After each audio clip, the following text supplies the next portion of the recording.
All right, this is podcast number 2. Jess, we saw Spider-Man Homecoming last week. If you were to grade it on an A through F scale, what would you give it? I would give Spider-Man an A. It was pretty good. I thought the action was good. The storyline was good. It wasn't like overly trying to be like, I'm trying to save the world, you know? Because if you're trying to save the world, you would need the Avengers, but you didn't need them. You just needed Spider-Man and Tony. Did you like Zendaya? Is she your favorite actress in the film? Actor in the film? I like her a lot. She did play a very different role in this film because she normally plays like the cool girl, but here she plays a nerdy outcast. Yeah, what did you think about the movie? No, I liked it.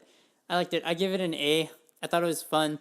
Some people that I've talked to didn't like it because it seems very like kiddie like.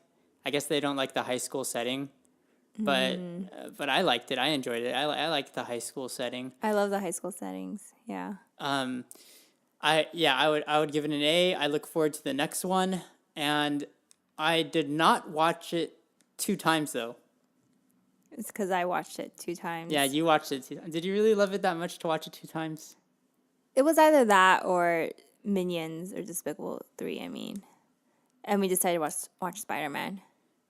That was a good choice. Yeah, it was good. We watched it at a movie drive-in.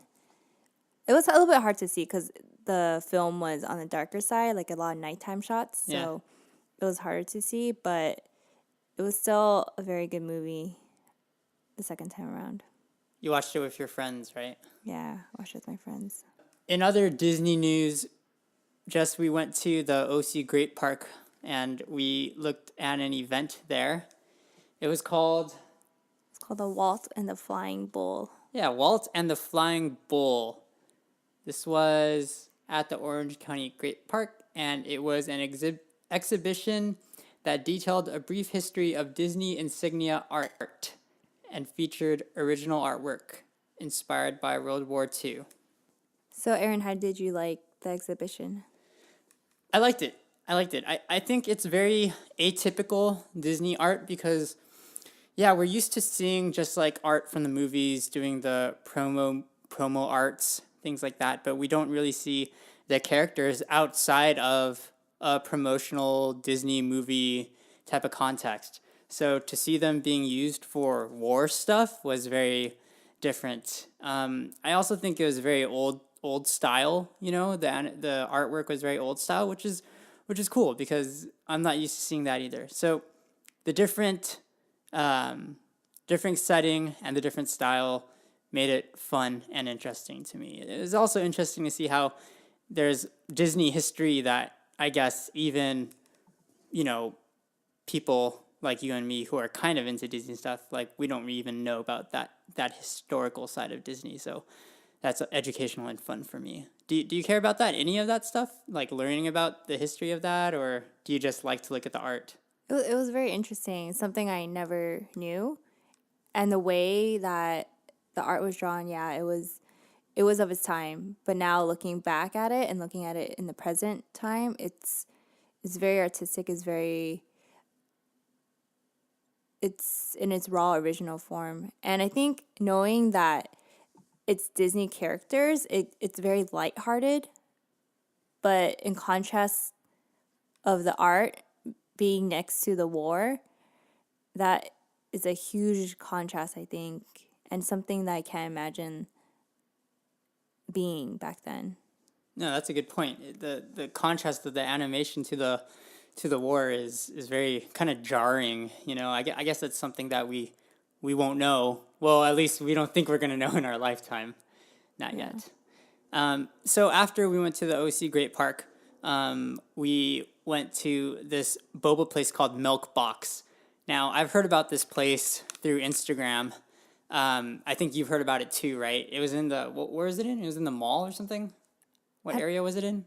It was in District Tustin or something like that, in Irvine. Yeah, I'll put a link in the show notes. But we went to Milk Box. What did we order? We ordered a matcha boba. Yeah, I was looking at Yelp to see what to get. So one of them said to get matcha milk tea with boba with the activated charcoal. Apparently it's healthy for you, but you don't really taste it. So I wanted to try it. I liked it. Did you like it? It was good. It wasn't totally bitter like how matcha normally is. It was on the sweeter side. The boba was on the softer side than I normally like. I like it normally chewy. So what I noticed was that their matcha was already like the matcha tea part of it was already pre-made. Did you see that it was already pre-made? Yeah, and that's smart. They don't make it from scratch every single order. I do believe they use real leaves though, a real matcha powder, and then they get all that ready, put it in a container, and then refrigerate it until someone orders it. And then they combine it with Yeah. the milk and then put the boba and ice in next. Yeah, actually, maybe a lot of places do that now. I'm not so sure. I liked it. I think I would go back again if we were in the area. I mean, it's kind of far to go from, LA to Tustin Irvine, just to go to Milk Box, but if I was in that area, I'd go. I think it's also difficult though because it's in that shopping area, So you can't just like get out of your car and you're there. You have to get out of your car and walk Yeah. through the entire, It's like a that full little experience. yeah. That whole area is very hip. Yeah. So I feel like to go just for Milk Box might be a little bit too much, but if I was in the area and I had time, I'd do it. It's like a hangout place. We also went to a place called Dada Shabu. I liked it. I don't really have too much to say about this one though. Do you have anything to say? Not really. Yeah, same thing with this. I wouldn't drive all the way to Irvine for this place. Same thing. Yeah, I agree. It was so good, but the selection of the soup, it was only one kind of soup. I think that would be my only critique. I agree. Although I do like the serve yourself like kind of bar, I guess, salad bar arrangement where you get all your add-ons and the only thing that the servers worry about is bringing you meat. That's kind of nice. Yeah. Okay, last topic for this episode. We had a married small group event and we were supposed to talk to other people about what annoys you about your spouse. And I think you have something that you said about me that I'd like to discuss. Okay. Yeah. I mean, there's several things that you do, but one thing that has been on my mind is Aaron doesn't close doors. Like the closet door, he doesn't fully close it. He kind of leaves it half open, or storage closet or laundry closet. This closet right behind me for his music supplies. It's like half, not half, but like an inch or two open. So, okay, let me explain myself here. I feel that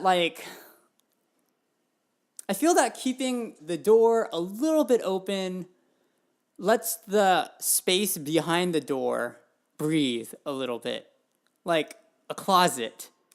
You open the door a little bit to let some air in, to cool it out so it doesn't get stuffy or smelly or just But I don't gross feeling. That doesn't convince me enough. I mean, there's already like a gap on the bottom of the door. It just feels like you're not picking up after yourself a little bit.